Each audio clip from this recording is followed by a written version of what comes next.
When the Galactic Council's warships descended on Earth, blotting out the sun over the vast sprawling cityscapes, humanity fell to their knees and shuddered. The extraterrestrial invaders had made their demands crystal clear just hours earlier in a brief communication. Mankind was to surrender 1/3 of its resources and a quota of human laborers each year as tribute, or face complete and utter extermination as a species. There would be no negotiation.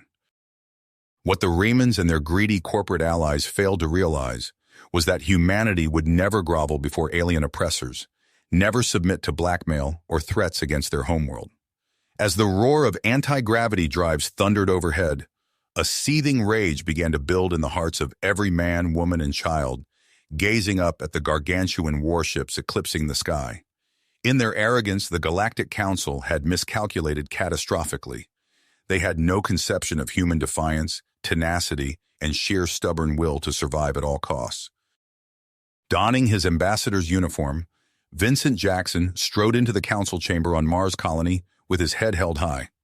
Despite the council's overwhelming show of military force, he would not be cowed or coerced. They could threaten Earth and make their outrageous demands, but Vincent intended to make Earth's position unequivocally clear: go to hell. No tribute would ever be paid by the human race to alien overlords under any circumstances. The Raymond counselor, Sirius, sneered dismissively at Vincent's bold refusal, openly mocking mankind's chances against the Council's far superior technology and weaponry.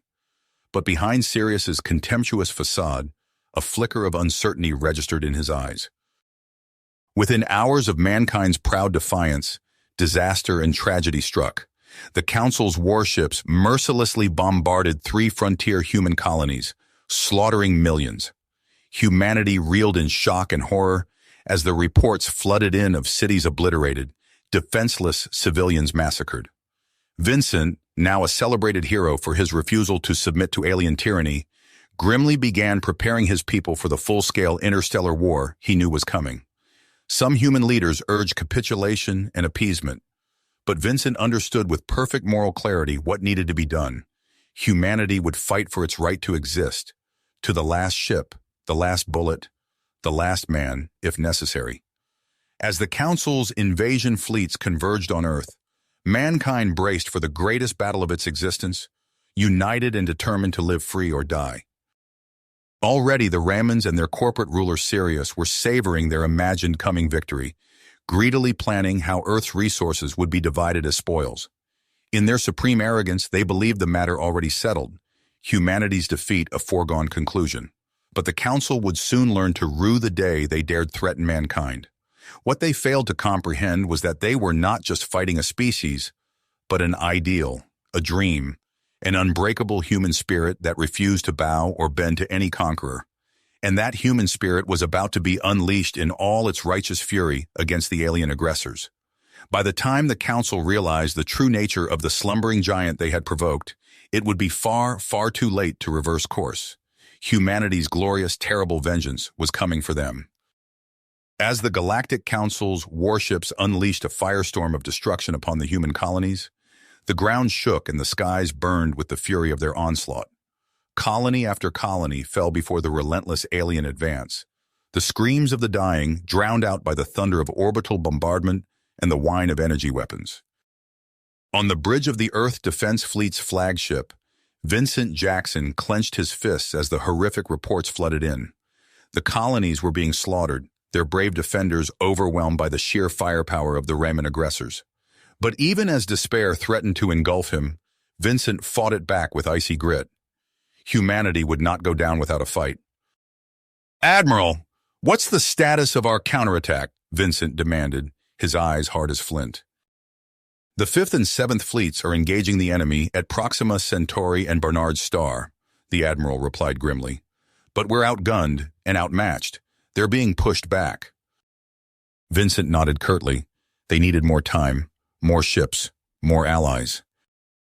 "I want every available ship and soldier mobilized immediately," he ordered. "We must buy time for the evacuation of the colonies. Not one more civilian dies on our watch."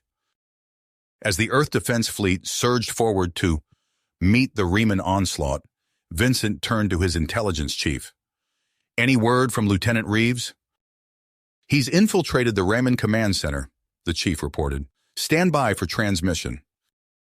The view screen crackled to life, and Marcus Reeves's face appeared, drawn and haggard. Commander, I have critical intel. The Remans are planning a massive assault on Earth itself. They mean to crush us once and for all. Vincent absorbed the news like a blow to the gut. So it had come to this. The Galactic Council meant to wipe humanity from the stars, to grind them into submission or oblivion. Understood, he said heavily. You've done well, Marcus. Now get the hell out of there. As the transmission ended, Vincent turned to his assembled officers, his expression grim but determined. We have no choice now. We must defend Earth at all costs, summon our allies, rally the fleet, and send word to every corner of the colonies. We need every able-bodied human ready to fight for our very survival. Within hours, the response was overwhelming. From every human world, volunteers and veterans alike flocked to join the fight. The Valkorian warrior clans pledged their blades and battle fury to Earth's cause. Vast Zephyrian cloaking fields shimmered into place around key human installations. And as the Galactic Council's armada surged into the solar system like a plague of locusts, humanity and its allies stood ready to face them. For this was no longer a war for colonies or resources, but for the fate of all free species across the galaxy. On the eve of battle, Vincent stood before the combined human and allied forces, his eyes blazing with righteous fire. "This is our home," he roared, his voice carrying to every man and woman assembled. "And we will not let it fall. The Council believes us weak, believes us beaten, but they have forgotten the indomitable spirit that burns within the human soul." A roar of defiance rose from the gathered armies, human voices mingling with Valkorian war cries and the hissing of Zephyrian stealth suits. "We will show them the truth of what it means to threaten Earth," Vincent thundered. "We will teach them the folly of their arrogance. For every drop of human blood they spill, we will take 1,000 of theirs. This is our solemn vow." As the first Raymond ships entered weapons range and alarms blared across the fleet, Vincent raised his fist to the stars. "For Earth," he cried, "for humanity, and for the free peoples of the galaxy, attack!" And with a roar that shook the very heavens, the forces of humanity and its allies surged forward to meet the enemy head-on, determined to victor or die in the attempt. The battle for the fate of humanity and all alien species had begun. As the Riemann warships entered Earth's orbit, Vincent's tactical mind raced. He turned to his communications officer. "Patch me through to Marcus Reeves." The view screen flickered to life, revealing Marcus's determined face. "Sir, we're in position." Vincent nodded. "Execute Operation Shadow Strike. Hit them where it hurts." Marcus and his team of human and Zephyrian infiltrators moved swiftly through the shadows of Riemann supply depots and shipyards. Their stealth suits shimmered, rendering them nearly invisible. With practiced precision, they planted explosive charges at critical junctures. In a series of coordinated detonations, Riemann infrastructure erupted in flames. Supply lines severed, reinforcements crippled. Marcus's voice crackled over the comm. "Objectives achieved, Commander. We've dealt them a serious blow." Vincent allowed himself a grim smile. "Excellent work. Now get your team to safety." He turned his attention to the looming space battle. General Zarl of the Valkorians stood beside him, his craggy face set in stoic grit. "Our shield upgrades are online," Zarl rumbled. "Earth's orbital defenses are now twice as resilient." Vincent clasped the alien warrior's muscled forearm. "Your people's contribution may well turn the tide, General." Alarms blared as the first wave of Raman ships engaged. Vincent strode to the center of the bridge. "All ships, battle formation Delta, engage at will." The void of space lit up with weapons fire. Human vessels darted and weaved, their agility compensating for the Raymond's superior firepower. Valkorian warriors repelled boarding parties with ferocious efficiency, while cloaked Zephyrian fighters struck from unexpected angles. Vincent's tactical genius shone as he coordinated the defense, exploiting every advantage. But the sheer numbers of the Raymond fleet began to tell. Explosions bloomed in the darkness as human ships fell. Sir, his science officer's voice cut through the chaos.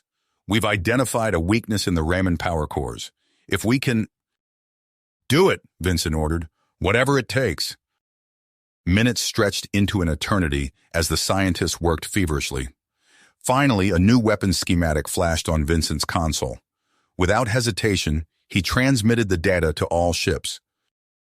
Target the Riemann flagship, he commanded. Fire at will. A barrage of specialized torpedoes streaked across space. They pierced the flagship's defenses, striking its vulnerable core. The resulting explosion was cataclysmic, consuming not just the flagship but dozens of surrounding vessels. Vincent seized the moment. All ships, press the attack. Show them no quarter. The tide turned. Human and allied vessels surged forward, emboldened by the Riemann's sudden disarray. On the planet below, Valkorian ground forces and human resistance fighters launched a coordinated assault, driving back the invaders. As the Raymond fleet began a disorganized retreat, Vincent allowed himself a moment of grim satisfaction. The battle for Earth was won, but he harbored no illusions. This was only the beginning. He turned to his assembled officers, his eyes blazing with intensity. Send word to all our allies. The time has come to take the fight to the enemy. We strike at the heart of Raymond space. The bridge erupted in a chorus of affirmatives. As they set course to pursue the fleeing Raymonds, Vincent's mind was already racing ahead, planning the next phase of what promised to be a long and brutal campaign. The bridge of Vincent's flagship thrummed with activity as he pored over tactical displays. The Riemann invasion force lay scattered, but he knew better than to savor this victory. His eyes narrowed as he issued rapid-fire commands. Admiral Chen, deploy the 3rd and 5th fleets to Proxima Centauri. General Zarel, I want your Valkorian shock troops ready for planetfall within the hour. As his officers scrambled to comply, Vincent's comm unit chimed. Marcus Reeves' face materialized on the screen, his expression grim. Commander, we've intercepted Raymond transmissions. He's lost it. He's ordered the deployment of something called Project Harbinger. Vincent's blood ran cold. What is it, Marcus? A massive orbital railgun, sir, capable of reducing entire cities to ash, Vincent finished, his mind racing. Where? Still under construction in the Altair system, but Vincent, if they complete it... They won't, Vincent's voice was steel. Assemble a strike team, we're going in. Hours later, a motley fleet of human, Valkorian, and Zephyrian vessels slipped silently through the void. Cloaking fields shimmered, masking their approach to the heavily fortified Altair shipyards.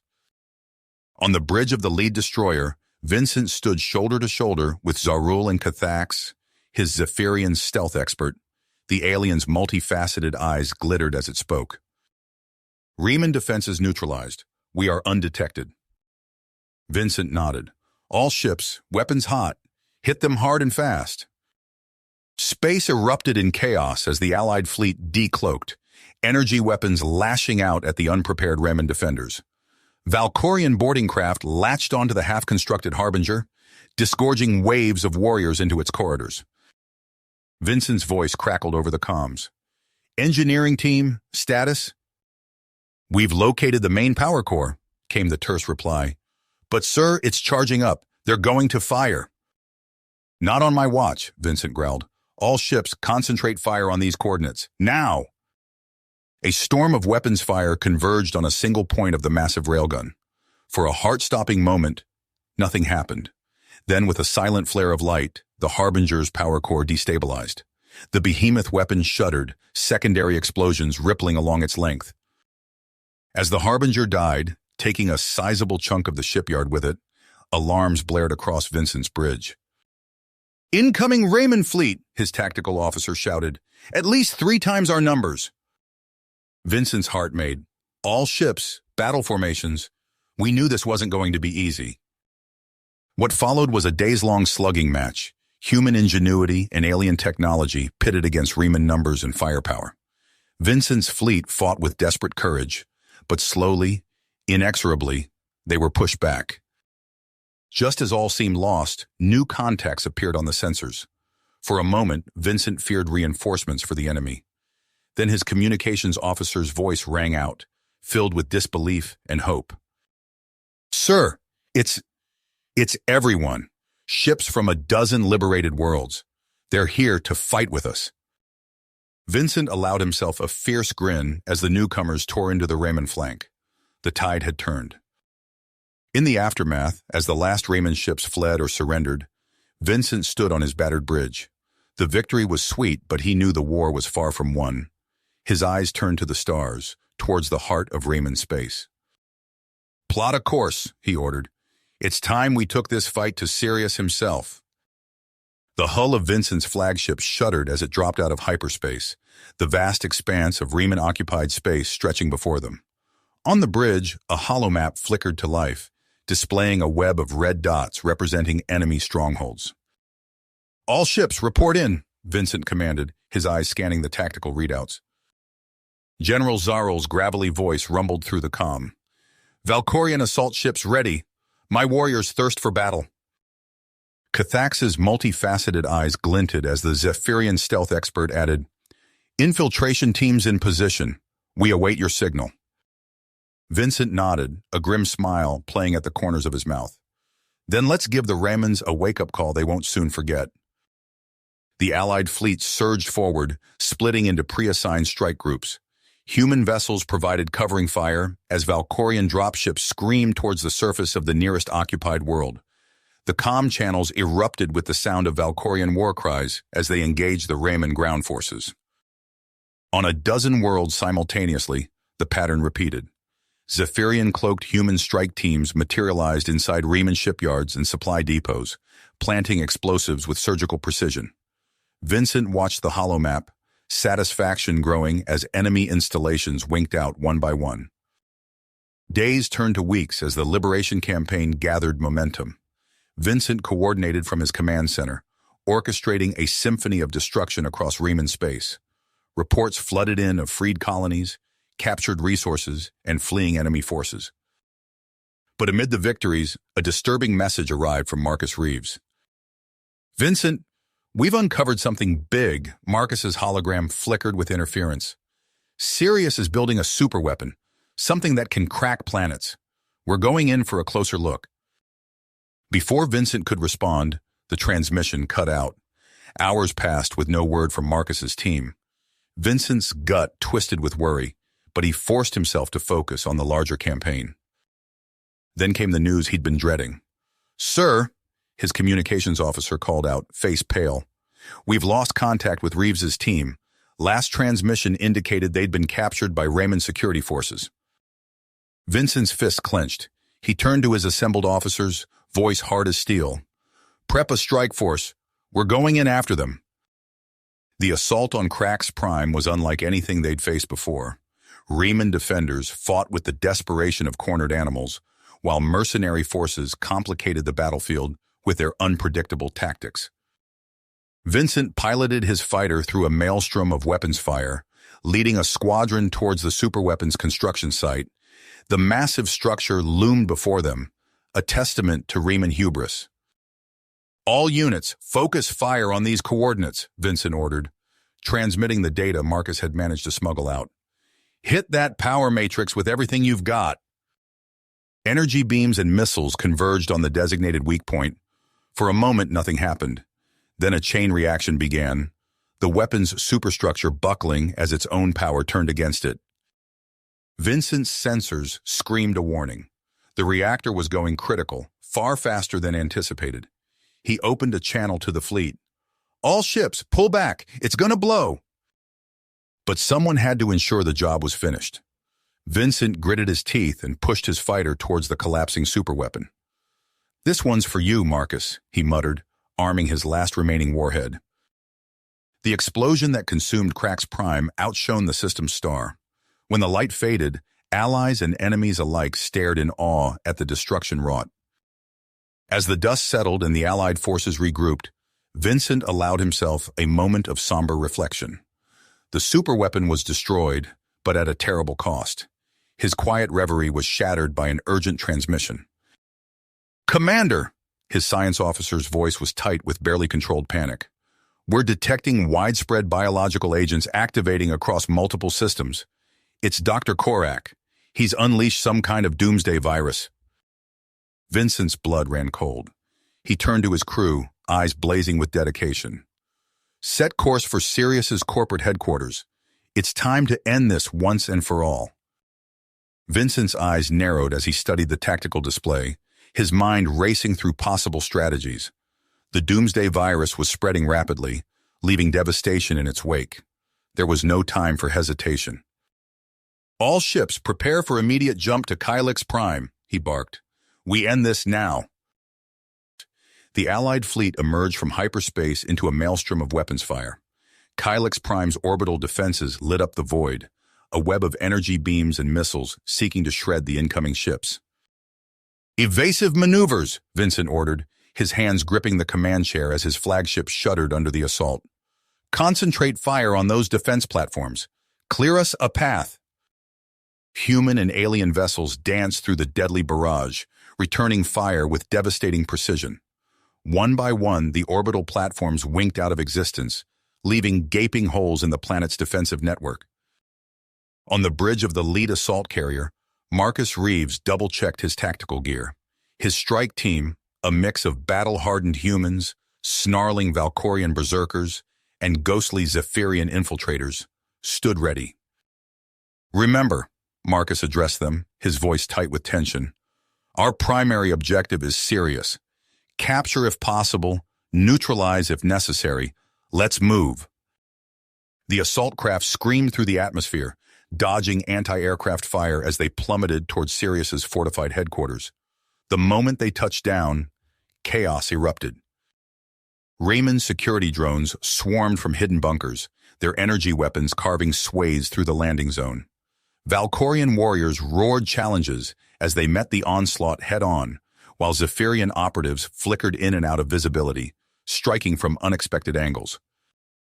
Marcus led from the front, his rifle spitting death as he pushed relentlessly towards the main compound. Vincent, he shouted into his comm, we're encountering heavy resistance. Any chance of some air support? Negative, came the strained reply. We've got our hands full up here. You're on your own. Gritting his teeth, Marcus signaled his team forward. They fought their way through labyrinthine corridors, each turn bringing fresh waves of defenders. Mercenaries in state-of-the-art battle armor joined the fray, their tactics far more unpredictable than the regimented Riemann forces. After what felt like an eternity of combat, Marcus's team reached the inner sanctum. A reinforced door stood between them and their target. Breaching charges, Marcus called out. Stack up and prepare to... His words were cut short as the door hissed open, revealing a cowering figure huddled in a corner of an opulent panic room. Sirius, the once mighty corporate tyrant, now looked small and pathetic. His eyes darted wildly as Marcus approached, weapon trained on the would-be conqueror. It's over, Sirius, Marcus declared. You're coming with us. A manic grin spread across Sirius's face. Oh, I think not, he cackled, revealing a small device clutched in his trembling hand. You see, I've just activated the antimatter reactor's overload sequence. In mere minutes, this entire city will be nothing but atoms. Marcus's blood ran cold. He grabbed Sirius by the collar, shoving him towards the waiting Valkorians. Secure the prisoner, he barked. I'm heading to the reactor control room. Racing through the complex, Marcus's mind whirled with calculations. There was no way to stop the overload completely, not in the time they had left. But if he could manually vent the reactor's energies... He burst into the control room, fingers flying over unfamiliar consoles. Warning klaxons blared as the countdown to catastrophe ticked inexorably downward. Marcus! Vincent's voice crackled through his comm. What's happening down there? I've got Sirius, Marcus replied, his voice strained as he worked. But he's rigged the reactor to blow. I can stop it, but... He trailed off, the unspoken truth hanging between them. No, Vincent's voice was anguished. There has to be another way. I'm sending a team... There's no time, Marcus cut him off. Get clear of the blast radius. And Vincent, it's been an honor. Before his friend could reply, Marcus severed the connection. He took a deep breath, steeling himself for what came next. With a final sequence of commands, Marcus initiated the venting process. Searing energy flooded the chamber as the antimatter reactor's apocalyptic potential was diverted. In his last moments, as blinding light consumed him, Marcus allowed himself a small smile. They had won. The billions of lives on Kylix Prime would be saved. High above the planet's surface, Vincent watched in helpless anguish as a localized explosion erupted from Sirius's headquarters.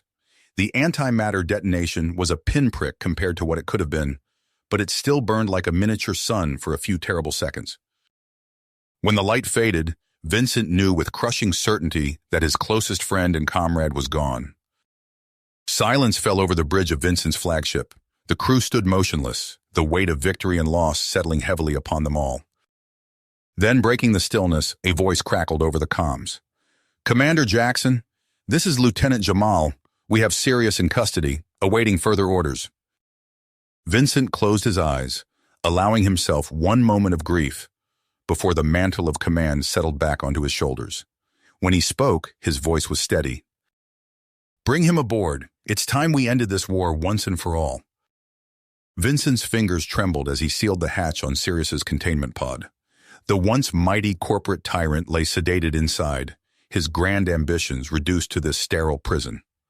Vincent allowed himself a moment to breathe, the weight of recent events settling heavily on his shoulders. A gentle hand touched his arm.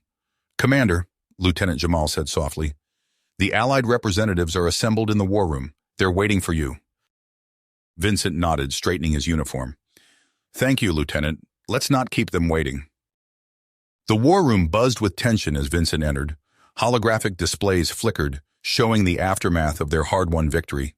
Around the central table, an eclectic group had gathered.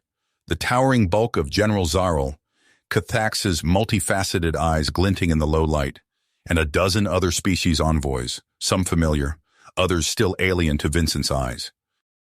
"Friends," Vincent began, his voice steady despite his exhaustion, "today marks a turning point. The Raymond regime lies in ruins, but the real work begins now." He activated a holographic display, revealing a sprawling star map.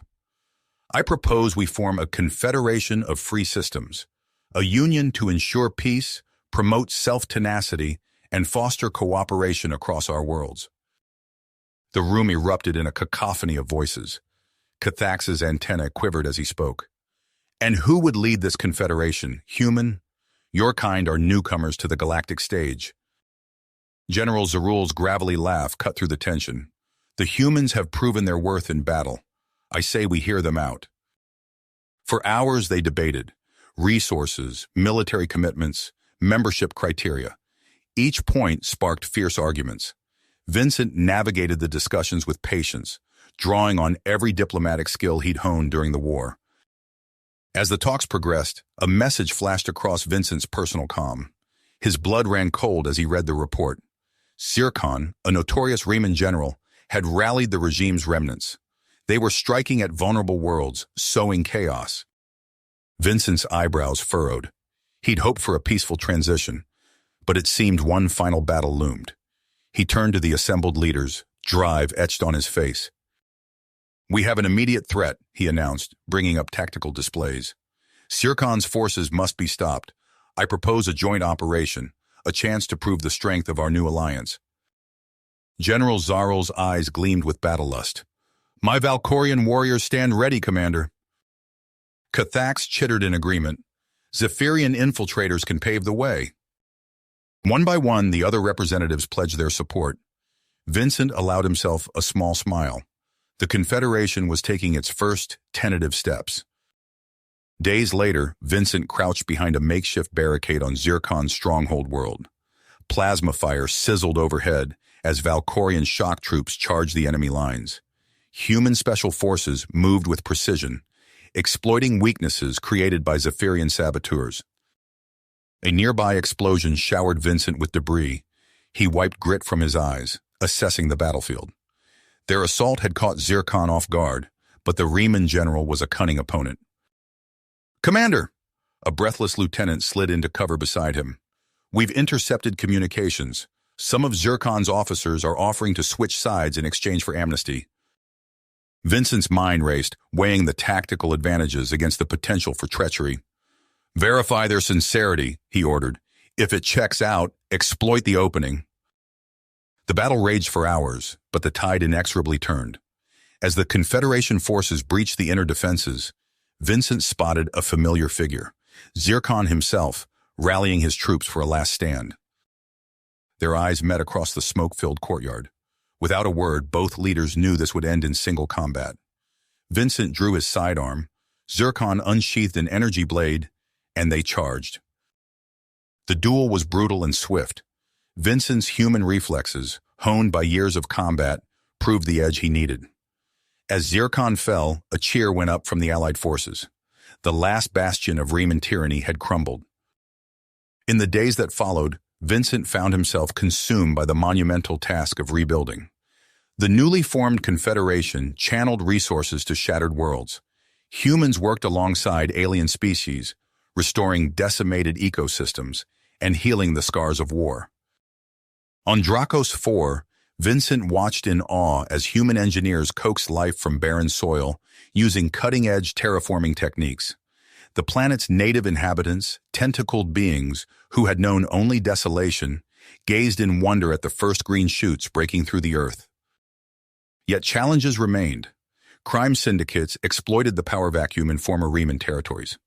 Centuries-old conflicts reignited on worlds like Ringi, where Vincent deployed teams of human mediators to broker fragile ceasefires. As the Confederation took shape, Vincent allowed himself to hope. The galaxy was changing, and humanity stood at the forefront of that change. But a nagging unease gnawed at him, a sense that darker forces lurked just beyond the edges of their newfound peace. Vincent stood at the viewport of the Confederation's gleaming capital spire, gazing out at the bustling cityscape below. Alien architecture seamlessly blended with human designs, a testament to their hard-won unity. He allowed himself a moment of pride before turning to face the holographic display dominating the war room. The transition is proceeding smoothly, he reported to the assembled representatives. Our peacekeeping forces have quelled disputes on 17 worlds in the past month alone. Cathax's multifaceted eyes glimmered with approval. The Zephyrian Conclave commends your efforts, Commander Jackson. Before Vincent could respond, an urgent alert flashed across the display. His blood ran cold as he read the incoming transmission. We have a situation, he announced, his voice taut. A human colony on Proxima Z7 has suffered a devastating attack. Initial reports indicate a mutagenic plague. The room erupted in a cacophony of voices. Vincent raised a hand, silencing them. I'm heading there personally to oversee the response. General Zarul, I need your best containment units. As Vincent strode towards the hangar, a deafening explosion rocked the building. Shrapnel tore through the corridor, missing him by inches. Security teams swarmed, their weapons drawn. Commander, Lieutenant Jamal's voice crackled over the comm. We have a breach in Sector 7. Multiple hostiles. Vincent's mind raced. An attack here now? This was no coincidence. Lockdown protocols, he ordered, drawing his sidearm, and get me Colonel Holden. Hours later, as the last of the attackers were subdued, Vincent met with Seth Holden in a secure briefing room. The younger man's face was grim as he delivered his report. They call themselves the Ethar, Seth explained, bringing up intercepted communications. A human supremacist cult. Sir, they've gotten their hands on something big, classified data from Sirius's old files. Vincent's fist clenched. How? We're still piecing that together, Seth admitted. But what we do know is terrifying. They have plans for a bioweapon capable of targeting non-human DNA on a massive scale. The implications chilled Vincent to his core. Everything they'd built, all the progress they'd made, it could all come crashing down. You have full authority, Colonel, Vincent said, his voice steel. Whatever resources you need, find these bastards and shut them down. Weeks passed in a blur of covert operations and tense negotiations. Vincent worked tirelessly to reassure alien allies while Seth's team hunted the Ethar. The breakthrough came during a raid on a hidden compound on Europa. Seth's voice crackled over the secure channel. We've got Zarkot, sir. High-ranking Ethar commander. He's talking. Vincent listened intently as Seth relayed Zarkot's chilling confession. The Ethar planned to unleash their weapon during the upcoming Unity Day celebrations, a symbolic massacre that would tear the Confederation apart. Lock down the capital, Vincent ordered. Full security sweeps. We can't risk canceling the event entirely. It would cause panic. As Unity Day dawned, Vincent stood on the grand stage, flanked by representatives of a dozen alien species. The plaza before them teemed with a sea of faces, human and alien alike. He forced a smile, all too aware of the invisible net of security surrounding them. Suddenly, a commotion erupted at the edge of the crowd. Vincent's hand instinctively went to his concealed weapon as he saw Seth sprinting towards a figure in the distance. "Bioweapon detected!" Helia's voice rang out over the tactical network. Vincent's heart lurched as he realized the Zephyrian commando was Seth's lover. Chaos engulfed the plaza. Screams filled the air as panicked celebrants fled in all directions. Vincent barked orders, coordinating security teams as Seth closed in on the Ethar bomber. A blinding flash erupted from the center of the crowd. For a heart-stopping moment, Vincent feared they'd failed. But as the light faded, he saw a shimmering stasis field containing the detonation. In the eerie silence that followed, Seth's anguished cry cut through the air. "Helia, no!" Vincent's calm crackled to life. "Sir?" Seth's voice was thick with grief. "Helia, she contained the blast. She's gone." The magnitude of their victory was overshadowed by the cost. As emergency teams secured the area, Vincent's determination hardened. The Ethar threat had been neutralized, but at a terrible price. He approached Seth, who knelt beside Helia's fallen form. Vincent placed a hand on the younger man's shoulder, feeling the tremors of terrifying rage. "We'll find them all," Vincent promised, his voice low and dangerous. "Every last one." As they stood amidst the aftermath of the attack, Vincent knew the real battle was just beginning. The Ethar had exposed vulnerabilities in the very foundation of the Confederation. Trust, so painstakingly built, now balanced on a knife's edge. Vincent's gaze swept across the shaken crowd, humans and aliens alike united in shared trauma. He saw fear, yes, but also purpose. The Confederation would endure, but the path ahead was fraught with danger. Vincent's eyes swept across the holographic display, tracking the movements of Confederation strike teams across a dozen star systems. The galactic manhunt for Ethar extremists had consumed him for weeks, each raid bringing them closer to dismantling the xenophobic network.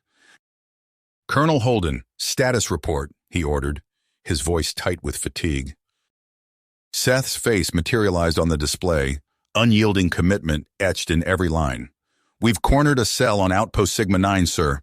Resistance is heavy, but we're pushing through." Vincent nodded, watching as blips representing Seth's forces advanced through the derelict space station's schematics. Suddenly, a priority alert flashed across the screen. "Seth, hold position," Vincent commanded, studying the incoming data. "We've got a high-value target cornered in the central hub. Proceed with caution." Hours later, Vincent stood face-to-face with Drexa, the captured Ethar High Priestess. Her eyes burned with zealous fervor as she spoke, each word dripping with contempt. "You think you've won, Jackson?" Drexa sneered. "We are but the first wave. The Pridae have ensured our legacy will endure." Vincent's blood ran cold. "The Pridae? Explain." Drexa's laughter echoed through the interrogation chamber. She spoke of gene-editing technology stolen from Raymond weapons programs, and of the nomadic bio-warriors who had honed the Ethar's deadliest operatives. As Vincent processed this revelation, alarms blared throughout the facility. Seth's voice crackled over the comm. "Sir, we've intercepted transmissions. A Pridae fortress has been located orbiting a dead world in the Cerberus sector." Vincent's teeth gritted. "Mobilize all available forces. We end this now." The assault on the Pridae stronghold was unlike anything Vincent had ever experienced. Bio-augmented commandos swarmed their position, their bodies twisted into living weapons. Conventional tactics proved useless against foes who could regenerate from grievous wounds in seconds.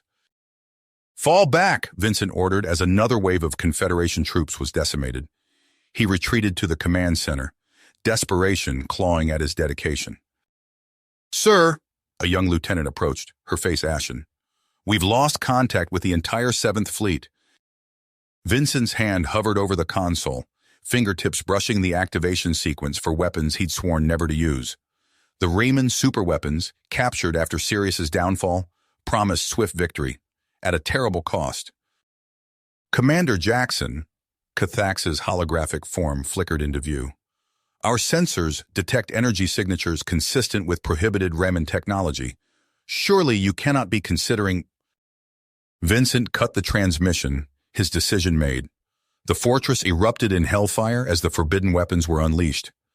Victory was assured, but at what price? As the dust settled, accusations flew. "War criminal," some Confederation members cried. Others praised his decisive action. Vincent stood amid the tempest, the weight of billions of lives crushing down upon him. Seth's team pushed deeper into the Priday Citadel, fighting through pockets of resistance. Suddenly, his voice rang out over the tactical net.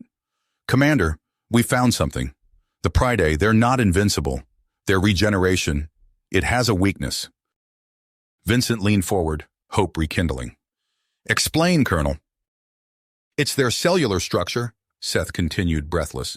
"Disrupted radiation signatures overload their systems. We can beat them, sir."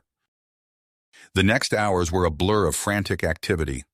Confederation scientists worked tirelessly, repurposing captured Raman antimatter missiles into radiological scramblers. As the final preparations were made, Vincent addressed his troops. "What we do today will be remembered for generations," he said, his voice steady. "Not for the lives we take, but for those we save." The assault was swift and merciless. Altered warheads punched through the Priday's defenses, unraveling their bio-warriors at the molecular level. As the citadel crumbled, Vincent allowed himself a moment of grim satisfaction. But victory's sweetness turned to ash in his mouth as emergency transmissions flooded in from across Confederation space. Drex's followers had unleashed their last-ditch effort, a nightmarish virus engineered to target the human genome. Vincent watched in horror as reports of quarantine planets scrolled across his display. Millions infected, billions at risk. The Ethar's true plan revealed itself in all its terrible glory. Seth approached, his face a mask of anguish. "Sir, we've located the Ethar's final strongholds, but the only way to neutralize the virus quickly enough—" He trailed off, unable to voice the unthinkable.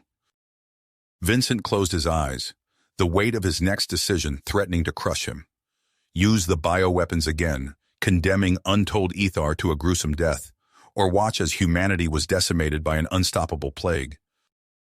He took a deep breath, steeling himself for what was to come. "Prepare the warheads," Vincent ordered, his voice barely above a whisper. "And may whatever gods exist have mercy on our souls." Souls! The words tasted like ash in Vincent's mouth as he gave the order that would forever change the course of human history. Within hours, Confederation strike teams deployed the repurposed Raman bioweapons against the remaining Ethiar strongholds.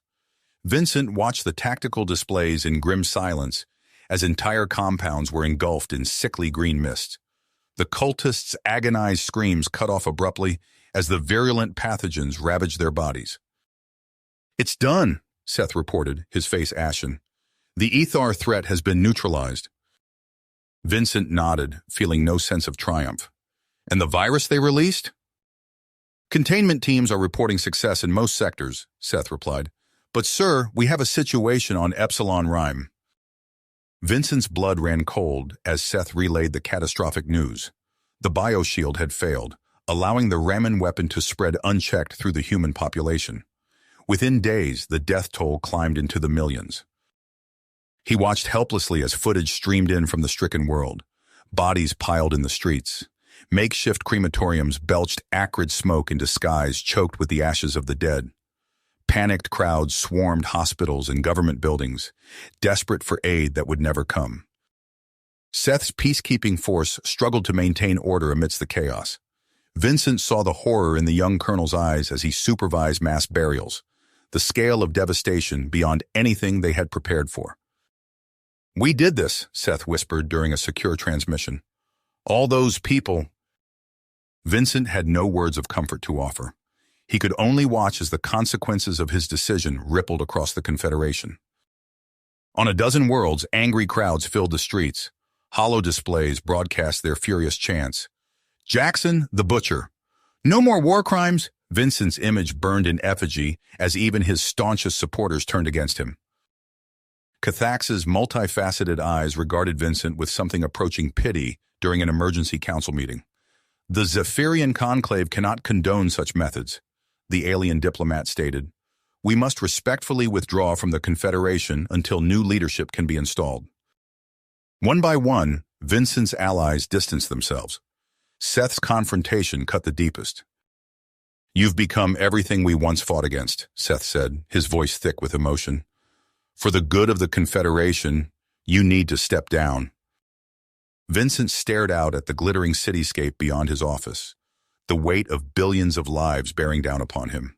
He thought of all the compromises, all the lines crossed in the name of human survival. "You're right," he said at last. "I've lost my way." In a public address that sent shockwaves through the galaxy, Vincent Jackson resigned as president of the Confederation. He turned himself over to a hastily convened war crimes tribunal, ready to face judgment for his actions. As he sat in his holding cell awaiting trial, Vincent reflected on the terrible choices that had led him to this point. The price of human ascendancy had been steep, perhaps too steep, but as reports came in of Confederation fleets pushing into uncharted space, he allowed himself a glimmer of hope. Humanity had survived. It would endure whatever it takes, and perhaps in time, it would learn from the mistakes of the past. The cell door slid open, and Vincent rose to face whatever fate awaited him. You have reached the end of the story. If you enjoyed this story and want to support us, please leave a like and subscribe to our channel, and for every comment that says 88, I will heart every single one of them. Thank you for your time.